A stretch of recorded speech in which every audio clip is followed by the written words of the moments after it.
Ada hadis yang mengatakan jika kita berpuasa tapi kita tidak salat maka tidak diterima puasanya.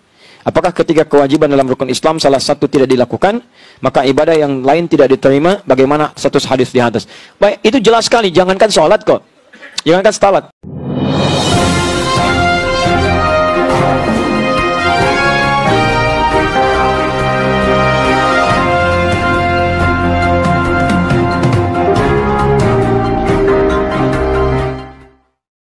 Bukan status sholatnya, status puasanya. Jangankan masalah sholat, masalah perilaku dinilai. Awas, hati-hati. Nabi pernah menyampaikan seperingatan keras. Hati-hati, hadisnya bahkan hadis yang sangat luar biasa, mendekati hadis tingkat tinggi derajatnya. Maka siapapun orang-orang yang puasa, yatruku ta'amahu wa syarabahu, meninggalkan makan minumnya, tapi dia mohon maaf tidak terputus dengan qaulaz zur, kata-kata yang kotor, yang jorok, perbuatan yang tercela, fala yahtaju lillahi ila siyamihi, maka Allah tidak butuh pada puasanya. Bahasanya begitu. Kata Allah, saya nggak butuh, ngapain kamu puasa? Saya nggak butuh. Kau puasa aja nggak saya terima, ngapain kau puasa? Ya, jadi kalau masih ada orang puasa senang mencuri, ada orang puasa senang mencela, ya itu kata Nabi, Allah nggak butuh pada puasanya. Yang seperti itu ngapain puasa? Allah nggak butuh pada puasanya. Ini bahasa yang sangat tegas sekali. Sarkas, bahasa yang sangat tinggi. Artinya jangan coba-coba menyandingkan puasa dengan maksiat. Anda puasa itu fungsinya menutup maksiat. Awas, puasa fungsinya menutup maksiat. Jadi kalau ada orang puasa masih mengerjakan maksiat, ada yang salah dalam puasanya.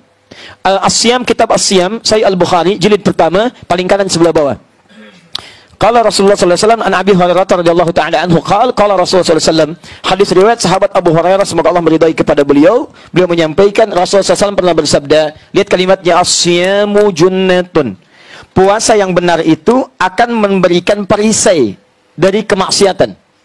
Jadi kalau orang benar puasanya, maka dia punya perisai dari yang buruk. Yang kotor, yang tidak baik dibuang.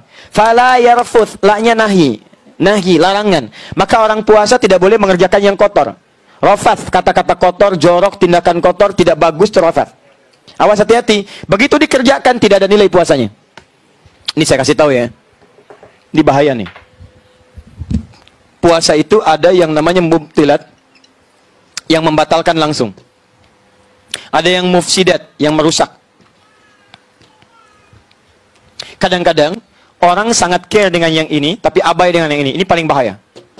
Yang ini membatalkan langsung makan, minum. Baik, kumur-kumur membatalkan tidak? Tidak. Tapi kalau kumur-kumur pakai sirup, batal puasa. Ini ya? Telan misalnya kan? Nah ini batal. Jelas, selesai. Yang ini nih yang nggak kadang-kadang nggak disadari, merusak, gibah, mencela.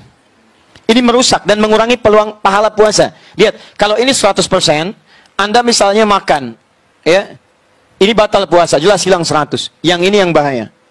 Misal, gibah, 50% pahala hilang. Mencela, 50% hilang. Menuduh, 50% lagi. Awas, hati-hati. Awas, hati-hati. Setelah itu misalnya, mohon maaf, berdusta, 25% misal. 50, 100, tambah 75, minus 75. Anda bukan cuma kehilangan puasanya, tapi Anda menghadirkan dosa 75%. Wala yajhal, jangan melakukan tindakan yang bodoh. Yajhal itu bisa maksiat, ya, dari kata jahala. Orang berbuat maksiat disebut jahala. Quran surah keempat An-Nisa ayat 17 sampai 18-nya. Innamat taubatu 'ala Allahi lil ladzina ya'maluna su'an bijahalatin. Banyak orang bermaksiat pengen tobat karena mengerjakan perbuatan salah, jahalah. Jahalah itu jenisnya dua. Ya, jenisnya dua. Yang pertama karena tidak tahu.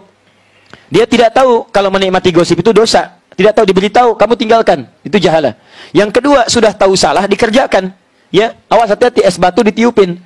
Ya, jadi sudah tahu salah, dikerjakan sama dia. Mohon maaf, itu gosip salah. Memang salah tahu, tapi dinikmati. Itu jahalah namanya. Yang kedua, jahalah itu artinya tidak terkait dengan maksiat yang tidak diketahui, tapi perbuatan dosa sih enggak. Cuman menurunkan kehormatan sehingga menyebabkan orang lain berdosa. Misal, Fikri berapa tahun kemarin usianya?